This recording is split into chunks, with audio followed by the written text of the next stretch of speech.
comentário agora, Silvio, sobre um grupo de brasileiros que hostilizou o presidente Lula em Nova York. A gente preparou aqui um vídeo que foi divulgado, que circula nas redes sociais, mostra, então, quando o presidente é xingado ao deixar o hotel onde está hospedado.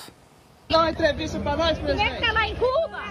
Presidente, dá uma anistia política, presidente. Não me empurra, não me empurra. Aqui você não pode me empurrar, tá bom? Não me empurre. Não me empurre. Ladrão. Ladrão. Aqui você não encosta a mão. Não encosta a mão. Não encosta a mão, ok?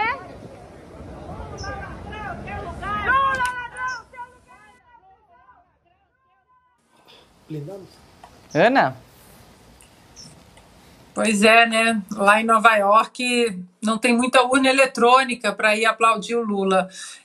Não custa a gente lembrar também da própria imagem do presidente Bolsonaro, que quando foi discursar na ONU, ele que disse abertamente que não tinha sido vacinado contra a Covid, porque ele já tinha passado pela doença, e aí, né, aquela terceira guerra mundial virtual que nós conhecemos, e que ele não poderia entrar em alguns restaurantes de Nova York. E ele, tudo bem, né? Tem uma foto dele comendo pizza ali na rua, numa das ruas de Nova York, com algumas pessoas da comitiva dele, e por onde o presidente Bolsonaro passava em Nova York, um mar de gente de verde e amarelo, bandeira do Brasil, mostrando apoio ao presidente Bolsonaro.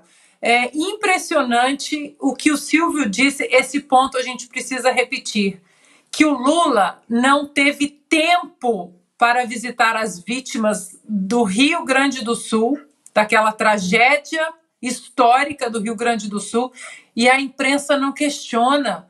Senhor presidente, o senhor não vai visitar as vítimas do seu próprio país, no Sul? Mais uma viagem?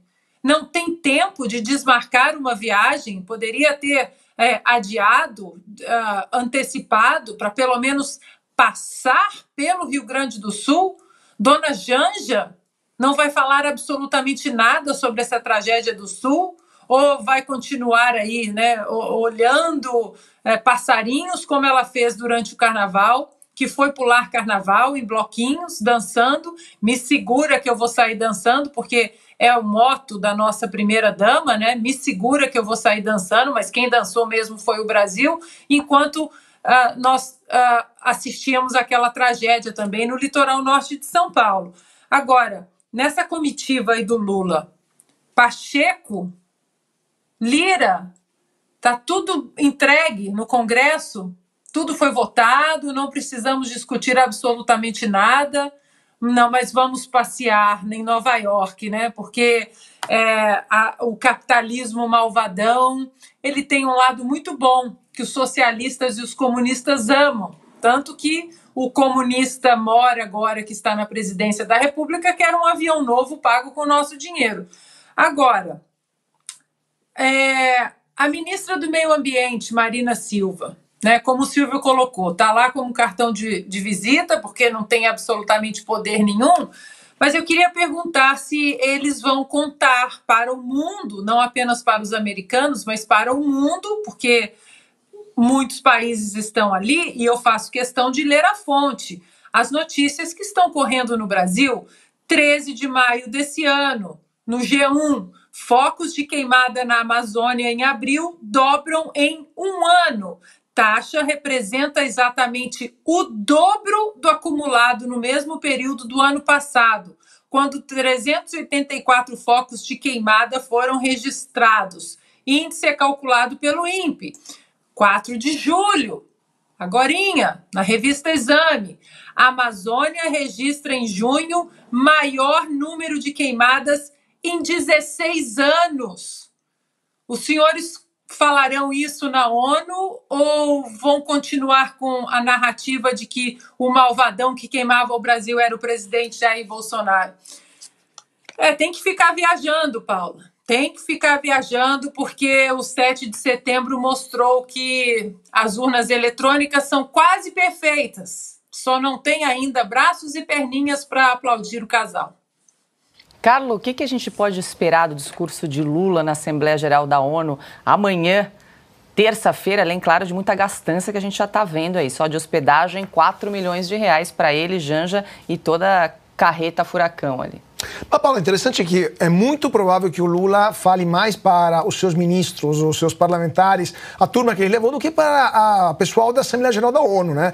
Lembrando que a Assembleia Geral da ONU conta com 193 países, mas a maioria dos líderes internacionais não vai participar desta sessão, ou seja, uma sessão esvaziada. Lula não vai falar para ninguém, de fato, senão para si próprio e para o público brasileiro, ou pelo menos para o seu público, né? Ou até para os seus ministros, né? Porque, por exemplo, o Xi Jinping não vai participar, o líder chinês disse que não vai participar, o líder indiano, Narendra Modi, também não vai participar, o presidente francês, Emmanuel Macron, também não vai presenciar, o líder britânico, Rishi Sunak, não vai também, assim como Putin, claramente não vai, porque ele sabe que se pisar em território americano, ele é preso na hora, né? Diferente do que o presidente Lula falou aqui no Brasil, que se fosse por ele, Putin não seria preso se pisasse no Brasil. Mesmo se os Estados Unidos não fazem parte da Corte Penal Internacional, por outras razões também, acabariam aplicando, né, ou prendendo o presidente Putin. Agora, é interessante entender o que o presidente Lula vai falar. Lembrando que na Assembleia Geral da ONU, Paulo, é interessante que os países que falam de si próprio, geralmente são os países mais fracos. E quem fala de questões da humanidade, né, questões internacionais, acabam sendo os países mais relevantes. Vamos ver se o Lula vai falar mais do seu governo, como fez no passado também, ou se ele vai ter algum tipo de assunto de interesse global ou não, né? Isso vamos deixar para o próximo Sem Filtro. Mas eu só queria salientar um ponto. Se a gente estava fazendo um levantamento aqui, se a gente pegar o número de viagens feitos por outros líderes, chefes de governo, europeus, por exemplo, o Olaf Scholz, né, o chanceler alemão, ou o Macron, ou o próprio Sunak, que é o primeiro-ministro britânico, eles não superam a meia dúzia, tirando as viagens da União Europeia, que são viagens internas, basicamente para encontrar parceiros até no Conselho da Europa. Mas viagens internacionais de verdade não superam a meia dúzia para esses líderes.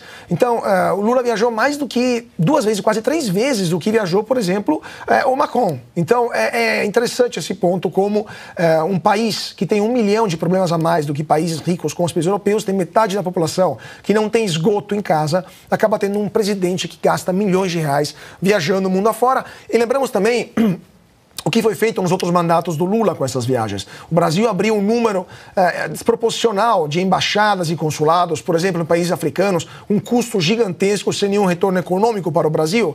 O Brasil também tentou, de todas as formas, mudar a dinâmica das relações internacionais, passando vergonha muitas vezes, né? No caso do Irã, por exemplo, ou no caso também do Oriente Médio, a tentativa de mediação entre Israel e Palestina, entre outros exemplos dos mandatos anteriores. Então, a pergunta que fica é, faz sentido tudo isso? Faz sentido gastar tanto dinheiro do contribuinte brasileiro para viagens internacionais que, com essa corte de sindicalistas... Porque imagina só se o Olaf Scholz, quando ele veio para o Brasil, ele trouxe algum sindicalista alemão, menos que o sindicato alemão é fortíssimo, não trouxe empresários para cá. Ou seja, Olaf Scholz, o primeiro-ministro alemão, veio para o Brasil, depois foi para a Argentina também, aliás, antes para a Argentina, depois para o Brasil, para fazer negócios. Isso faz sentido, né? Traz um benefício para o seu país. Lula não poderia fazer o mesmo, porque levar empresário para Cuba, por si só, né, é um contrassenso. Então, ele para Cuba só podia levar junto no avião sindicalistas. Agora, para os Estados Unidos também vai encontrar o Biden com grupos de sindicalistas. A pergunta é o que eles vão falar para o presidente americano também, né? Considerando que nem no Brasil eles conseguem regulamentar o trabalho de aplicativos americanos como Uber, por exemplo, porque os próprios trabalhadores não querem ser sindicalizados e não querem passar a ser CLT. O último ponto que eu queria salientar também é, a gente vê o vídeo das contestações contra o presidente Lula em Nova York, é sintomático, né, Paula? As senhoras lá, a maioria eram as mulheres, né, que estavam protestando, não eram homens, não eram marmanjos, não estavam sendo violentos, e uma senhora falou, aqui você não me empurra, aqui você não tem poder, porque isso é sintomático do que, como a população percebe isso. No Brasil, protestar é quase proibido. No Brasil, protestar é um risco para a sua incolumidade. Você pode ser preso por expressar as suas opiniões, mesmo de forma pacífica. E nos Estados Unidos, eles sabem que não há jurisdição que chegue até lá, jurisdição, por exemplo, de tribunais superiores que abusam muitas vezes do direito, né? Para tentar silenciar muitas vezes o protesto. Então, nos Estados Unidos o protesto ainda é livre, nos Estados Unidos aqui você não me empurra, no Brasil, evidentemente, ainda temos um problema sério para demonstrar descontentamento com o governo, mas pelos sinais que a gente está vendo, vindo até de entidades, né, de órgãos, até de pessoas, assim, de procuradores, como falamos antes, os tempos estão mudando. Os tempos estão mudando. Vamos ver se também aqui no Brasil não poderá ser empurrado uma senhora protestando contra um líder político.